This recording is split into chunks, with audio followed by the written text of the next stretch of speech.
Blast Premier Fall groups have just concluded, meaning that 6 organizations have secured their spot in the Royal Arena in Copenhagen, Denmark.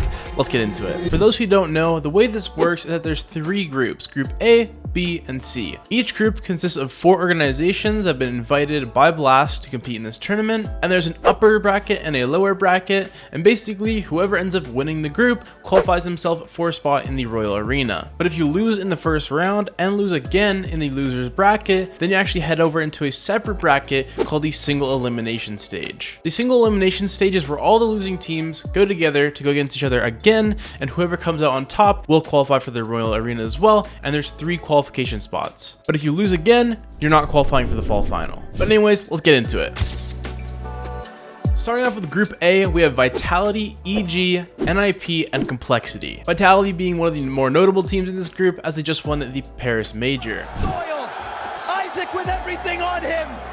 Vitality shot! It's a full house from the French! In the first opening round, we had Vitality versus EG. Vitality took an easy win 2-0 with Magisk and their new player Flames playing incredible, with both having a 1.52 HLTV rating.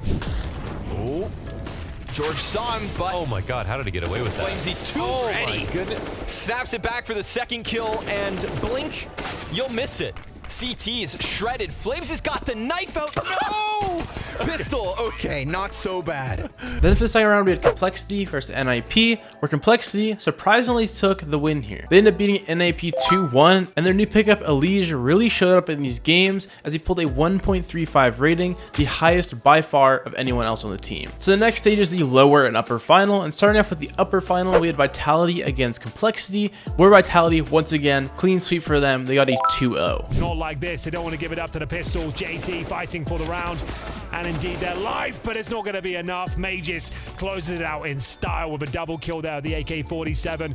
Complexity really struggled to get any sort of rounds on Vitality, as they kind of just outclassed them in every single way possible on both half of the game, and especially did not help that Zywoo pulled a 1.6 HLTV rating, playing out of his mind. Then in the lower final, we had NIP against Complexity, and this match is for group elimination. Whoever loses is out of the group and goes to the Single Elimination Stage. However, NIP just barely closed by and beat Complexity 2-1 by going into a double overtime on Nuke. Unfortunately, Elige, while still playing well, was not able to keep up his entire team. Then finally, for the group final, we had Vitality against NIP, and this was an interesting one. We saw NIP took the first map, and they also took the second, meaning that NIP just beat the major champions 2-0 in a group final, which qualified them for the Royal Arena, and they're also the first team to do it.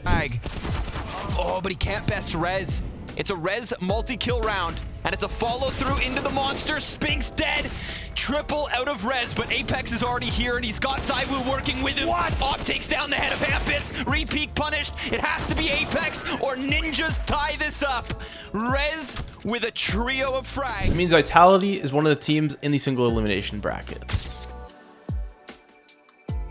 Then for Group B, we had Heroic, Na'Vi, Astralis, and Big, a very interesting group and my personal favorite. For the first match, we had Heroic versus Big, and with little to no surprise, we saw Heroic dominate Big 2-0, with Stavin really showing why he's one of the best on Heroic. Then we had quite an interesting matchup. We had Na'Vi versus Astralis. Na'Vi just going international, picking up JL, IM, and Alexi B, and then we also had Astralis with 2 new pickups as well. In this series, we saw Na'Vi just barely get the edge over Astralis and take them out with a 2-1 win. Notably, Simple and Lexi B playing pretty well together. Eventually they will cross his path. It is quite a normal position for CTs to be in these late round situations. So first kill's in. Nice start. He knows they're both there. Oh, Alexi! All 3 as he snips one off of heaven and presses out through main. And that's then for the upper final, we saw Heroic versus Na'Vi, where once again, with little to no surprise, Heroic took the win 2-0, because when it came to Na'Vi's CT side on a lot of these maps, they simply weren't playing too well, and they were not able to handle Heroic's T side. The lower final consisted of Big versus Astralis, where Big actually surprisingly took the win here 2-1. Then we got to see Big versus Na'Vi, where Na'Vi's new signing IEM played insane and took down Big 2-0. That means that the Group B final was a rematch match between Heroic and Na'Vi. With Na'Vi playing Heroic before and gained a little bit more experience as a new team, it definitely showed. Heroic took map 1 16-11, which is actually surprising because Na'Vi put up a lot more rounds than before, but then on map 2, Na'Vi actually took the win. Na'Vi just barely clinched out a 16-14 win against Heroic. Then they headed on Nuke for map 3, where Na'Vi actually pulled an 8-7 half. However, when it came to their CT side, when they had to switch, Heroic played incredible. Heroic ended up closing the game 16-12, and Cadian was definitely an impressive watch. There's still Cadian out here. They're going to close the door on him, try and see if they can go for the plant. If he opens it right now, it might be good enough, but the spray is in with 0.89 seconds left on that defuse. Cadian will win the round. This means that Heroic qualified for the Royal Arena in their home country, and that Na'Vi is sending down to the single elimination bracket.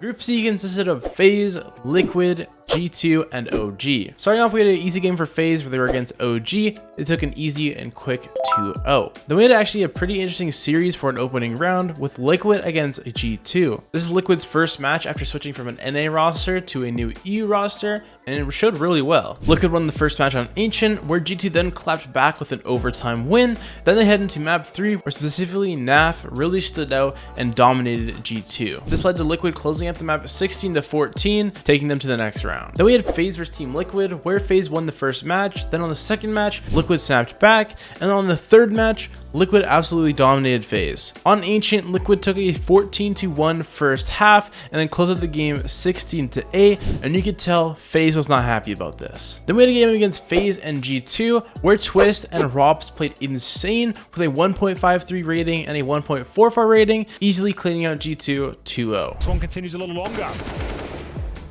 Yeah, that made a crack here, but it's only 12 seconds left, so... Oh! Yes, the kill! He's the leading Hunter, and they get Hooksy as well. Rain comes in the last possible second to help them out, but it's still up to Robs. He's on his own back here against the Scouts, and now also the AWP. 1 versus 2. Robs could do it. There's the click on one. I think he sees. I think he knows. He gets the shot. It's unbelievable. What a way to close. The Group C final is a matchup between Team Liquid and FaZe once again, but this time, Kerrigan wasn't letting them lose. We saw FaZe make quite a comeback on Overpass, winning 16-11, but on map 2, on Ancient, Kerrigan really played outstanding. Kerrigan dropped over 24 kills and had a rating of 1.4 while IGLing his team to victory. That left FaZe qualifying for the Royal Arena with a 2-0 over Team Liquid. Wow. Okay, that's spotted, bro. He's stressed, but he's got it locked down. Let's go from the...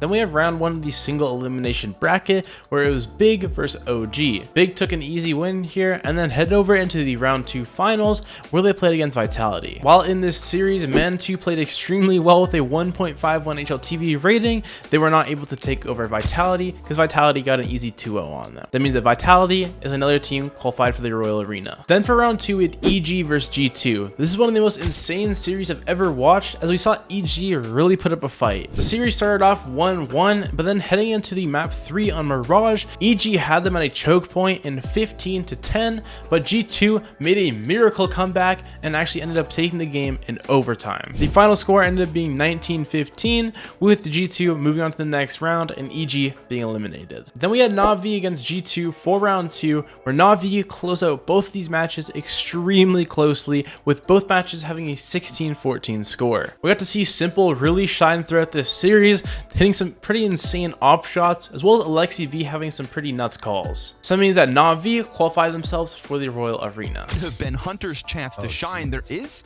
a moment here where JKS could come out if Emet gets caught. He's not watching.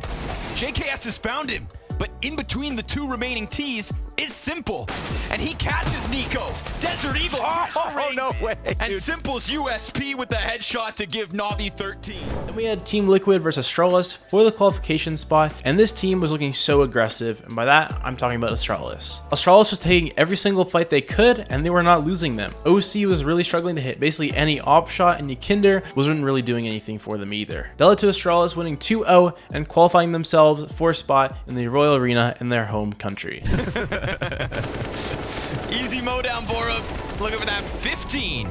Looking easy. And that's the entire recap for the Blast TV Fall groups. The Blast TV finals will be held in November in the Copenhagen, Denmark Royal Arena, so make sure to stay tuned for that, as I'll also have a recap coming out then for that. But next up with IEM Colonge, so I'll see you guys then.